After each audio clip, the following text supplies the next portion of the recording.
Hello, അപ്പോൾ ഞാനിന്ന് പൈനാപ്പിളായിട്ട് പുതിയൊരു പരീക്ഷണത്തിന് വന്നിരിക്കുകയാണ് ഗൈസ്. അപ്പോൾ ഞാനിപ്പോൾ ഈ ഉണ്ടാക്കാൻ പോകുന്നത് എന്താണെന്ന് വെച്ച് കഴിഞ്ഞാൽ നമ്മുടെ യൂട്യൂബിലും ഇൻസ്റ്റാഗ്രാമിലൊക്കെ വൈറലായിക്കൊണ്ടിരിക്കുന്ന പൈനാപ്പിൾ സ്കഷാണ് ഞാൻ ഉണ്ടാക്കുന്നത്.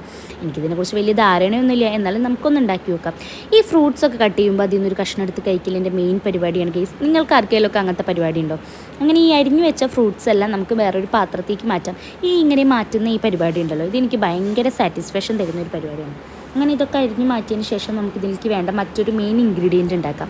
ഇതേപോലത്തെ ഒരു പാത്രം ആവശ്യമാണ്.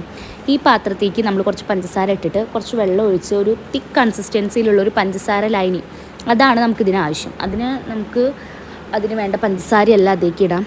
അതേക്ക് ഇട്ടതിന് ശേഷം കുറച്ച് വെള്ളം ഒഴിച്ച് നമുക്കതങ്ങനെ തിളപ്പിക്കാൻ വെക്കാം. അപ്പോൾ അത് ആ പഞ്ചസാരയൊക്കെ ഇട്ട് വെള്ളമൊക്കെ ഒഴിച്ച് അത് തിളപ്പിക്കാൻ വെച്ചിട്ടുണ്ട്. അത് അവിടെ നിന്ന് തിളയ്ക്കട്ടെ.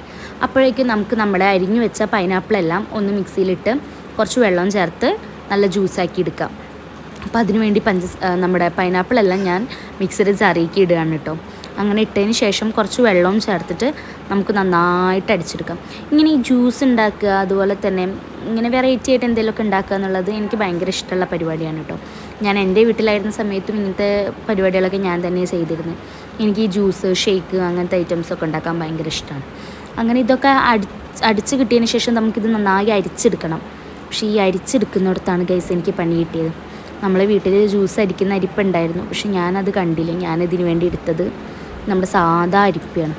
ഇത്രയും ജ്യൂസ് അരിച്ചെടുക്കാൻ നല്ല പാടായിരുന്നു അതിൽ. അതിൽ നിന്ന് മെല്ലെ മെല്ലെ വരുന്നുണ്ടായിരുന്നുള്ളൂ. അങ്ങനെ അരിച്ചരിച്ച് എനിക്ക് ഭയങ്കര ക്ഷീണമായിട്ടോ. അങ്ങനെ ഇപ്പം തന്നെ മുഖം കണ്ടാൽ നിങ്ങൾക്കറിയാം, നിന്ന് കാല് കഴിച്ചിട്ടുള്ള നിപ്പാണിത്. ഇതിനിടയിൽ ഞാൻ ഇടയ്ക്കിടയ്ക്ക് നമ്മുടെ പഞ്ചസാര ലൈനിയുടെ കാര്യം നോക്കുന്നുണ്ട് കേട്ടോ. അത് നന്നായി അങ്ങ് കട്ട പിടിക്കാനും പാടില്ല, എന്നാൽ നന്നായി അങ്ങ് ലൂസാവാനും പാടില്ല. അപ്പം അതുകൊണ്ട് ഞാൻ അതും നോക്കുന്നുണ്ട്, ഇതും ചെയ്യുന്നുണ്ട്. അരിച്ചരിച്ചരിച്ചെനിക്ക് മതിയായി. പക്ഷെ നമ്മളൊരു പരിപാടിക്ക് നിന്നാണല്ലോ, അപ്പോൾ അത് മുഴുവൻ ചെയ്ത് തീർക്കണമല്ലോ. അങ്ങനെ നമ്മുടെ ജ്യൂസൊക്കെ ഇവിടെ റെഡി ആയിട്ടുണ്ട്.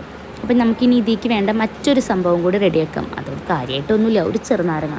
ആ നാരങ്ങ ഫുള്ള് നമുക്ക് ഇതിലേക്ക് ആവശ്യം കേട്ടോ. അപ്പോൾ നമുക്കത് പിഴിഞ്ഞ് ഒരു പാത്രത്തേക്ക് മാറ്റാം. നാരങ്ങ പിഴിയുമ്പോൾ നാരങ്ങയെക്കാളും എക്സ്പ്രഷൻ എൻ്റെ മുഖത്താണ് ഗൈസ്. അങ്ങനെ നാരങ്ങയൊക്കെ പിഴിഞ്ഞ്, പക്ഷേ ഇവിടെ നിന്നാണ് അടുത്ത ട്വിസ്റ്റ്. ഇനി ബാക്കിയൊന്നും ഞാൻ വീഡിയോ എടുത്തില്ലേ ഗൈസ്.